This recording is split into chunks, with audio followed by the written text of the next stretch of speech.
আসসালামু আলাইকুম। আশা করি আপনারা সবাই অনেক ভালো আছেন। এখানে দেখতে পাচ্ছেন আমরা একটি B450 একটি মাদারবোর্ড AMD-র আমরা এটি রিপেয়ার করতেছি। তো এটির বায়োসে প্রবলেম হয়েছিল, তো যার ফলে এটি রিস্টার্টিং প্রবলেম করতো।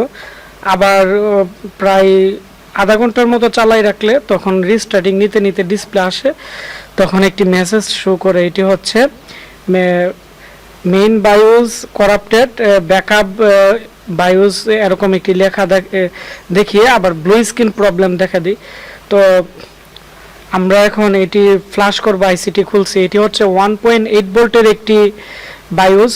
তো যেগুলো প্রায় 10 জেনারেশনের মাদারবোর্ড বা 11 জেনারেশনের মাদারবোর্ড, এগুলো যদি আপনারা রিপেয়ার করতে চান তাহলে বা ফ্ল্যাশ করতে চান, তখন 1.8 ভোল্ট সাপোর্ট করে এরকম বায়োস প্রোগ্রামার ইউজ করতে হবে।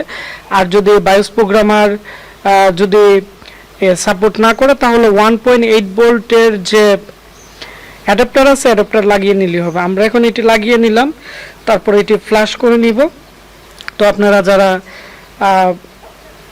Desktop motherboard restarting problem fix করতে চান, আগে মাদারবোর্ডের যে মেইন সেকশনগুলো আছে প্রত্যেকটা সেকশনের ভোল্টেজগুলো চেক করে নেবেন। যদি ভোল্টেজগুলো সব ঠিক থাকে, তারপর হচ্ছে পিসিএইচ যদি হিট না হয় তাহলে বায়োস প্রোগ্রাম করে দিলেই মাদারবোর্ডটি ওকে হয়ে যাবে। ধন্যবাদ সবাইকে। আমি আজকে একটি ট্রাবল শুটিং দিলাম রিস্টার্টিং প্রবলেম নিয়ে।